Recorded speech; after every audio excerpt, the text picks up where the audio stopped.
Bismillahirrahmanirrahim. Assalamualaikum warahmatullahi wabarakatuh. Halo anak-anak, jumpa lagi dengan Bu Nova di pelajaran tematik kelas 4. Hari ini kita akan belajar tema 4, subtema 3, pembelajaran 5 dan 6. Pembelajaran 5. Tahukah kamu bahwa pekerjaan pamanku adalah membuat sarung tenun Samarinda? Tahukah kamu bagaimana proses pembuatan sarung tenun tersebut? Sarung tenun Samarinda merupakan kerajinan tangan khas yang berasal dari Samarinda.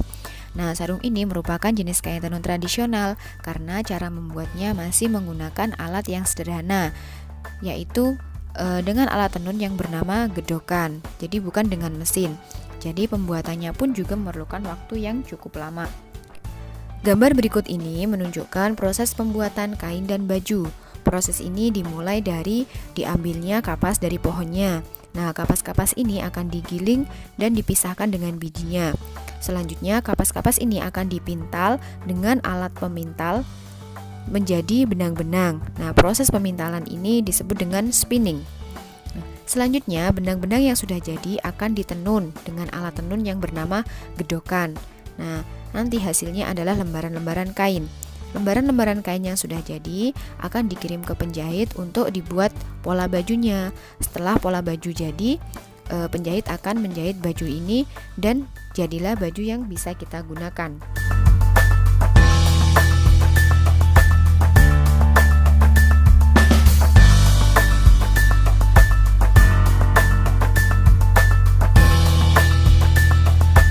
Berikutnya kita akan belajar tentang apresiasi karya seni. Nah, kalian pasti masih ingat apa itu apresiasi karya seni, yaitu menghargai, menilai, atau menghayati suatu karya seni.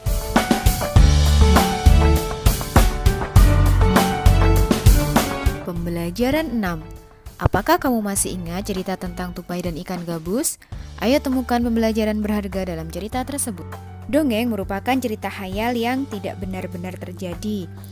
Nah, saat kecil kita suka sekali kan mendengarkan dongeng. Nah, contohnya yang masih Bu Nova ingat yaitu cerita tentang kancil yang mencuri timun, kemudian ada kancil dan buaya, dan masih banyak lagi.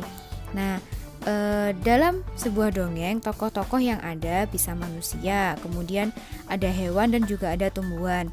Nah, jika tokoh ceritanya itu berupa hewan atau tumbuhan yang tingkah lakunya seperti manusia, misalnya hewan tersebut bekerja, kemudian bisa membuat sesuatu atau menghasilkan barang. Nah, itu disebut sebagai fabel.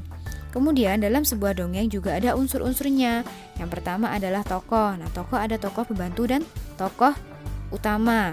Kemudian ada alur atau jalannya cerita dan pesan moral atau amanat. Jadi kita bisa mengambil sebuah pelajaran dari cerita tersebut.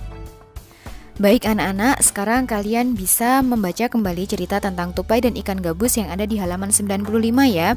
Kemudian kalian temukan pesan moral yang ada dalam cerita tersebut. Bisa kalian tuliskan pada kolom berikut ini. Kemudian kalian tuliskan juga sikap baik dan sikap yang tidak baik dari cerita tupai dan ikan gabus.